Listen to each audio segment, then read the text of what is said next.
Hey everyone, I hope you're all having a great day or night. So today I'd like to go over another theory video with some facts that I think you might appreciate, or at the very least, help you pass time now that school has started up again.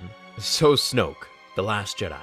It seems to be all the craze, especially since the movie is nearing and we haven't gotten any teaser or trailer, or anything for that matter, just a few pictures here and there.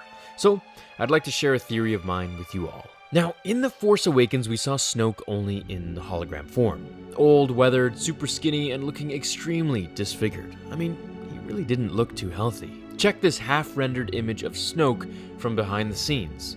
We can just see how contorted and disfigured his body is. We know he's old. As he said, he's seen the Empire rise and fall, and knew that Vader's promised success would have happened had the sun not intervened. Now, I'd like for you all to examine this picture here with me. Let's get a good look at his wounds. His scars don't really even look like scars, they're more like deep degeneration, as many have speculated. However, with the new images of Snoke that have leaked or revealed or whatever we want to call them, it's making me analyze it all so much more. Heck, maybe I'm just grasping at straws here, you can let me know in the comments, but I really doubt this is just a figment of my imagination to make a video. Check this new image of Snoke. I know it's been going around the internet and I even made a video about it too, but if I'm not going crazy, he's constantly looking better and better. His skin is tighter, his scars are not as deep, and in some spots they're actually almost undetectable. Now, I know Kylo's scar has moved, but that's actually been cleared up by director Rian Johnson, who said it wouldn't look as good the way it was before, so that he had to change it.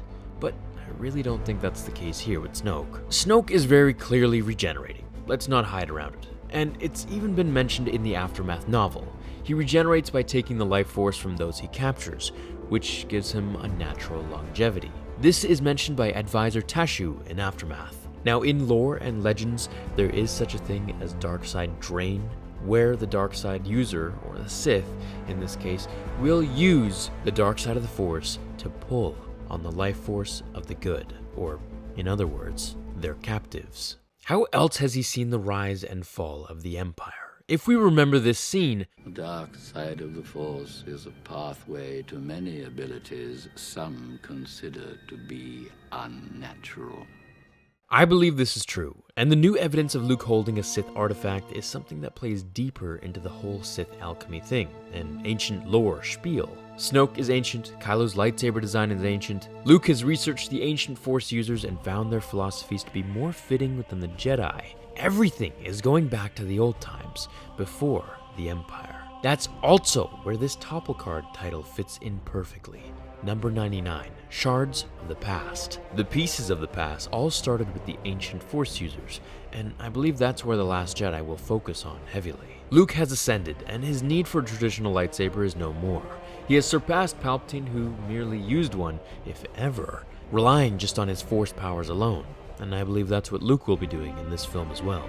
So let's compare these two images once again. Just look at everything I've circled. His scar on his skull is significantly healed and diminished. His left scar, missing tissue for that matter, is now there and functional, not oozing watery liquid out of his eye. And it isn't pulling his face down anymore. His cheek is healed, allowing his mouth to make a snarl without being pulled down by the scar tissue of the wrinkled skin, which also has smoothed miraculously. I think, and I'm taking a complete shot in the dark with this one, that Snoke wants to use Kylo's body. I believe that's what Han Solo was talking about when he told his son that Snoke is just using him, and when he gets what he wants, he'll crush you.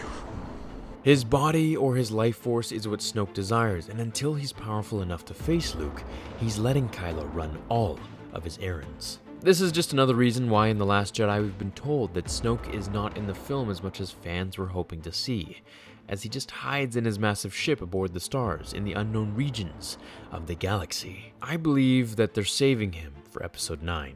As obsessed as he is with money, gold robes, and wealth, I think Snoke is also obsessed with his looks and health. Wanting to regenerate is his number one priority, which I think we'll finally see at the end of the film, or in Episode 9, as I mentioned. Remember, Snoke has been in Kylo's life since he was a little boy, so there's more to him than we know, and we know for a fact that he's afraid of Luke, or at least for now. I'd love to know what you all think about this.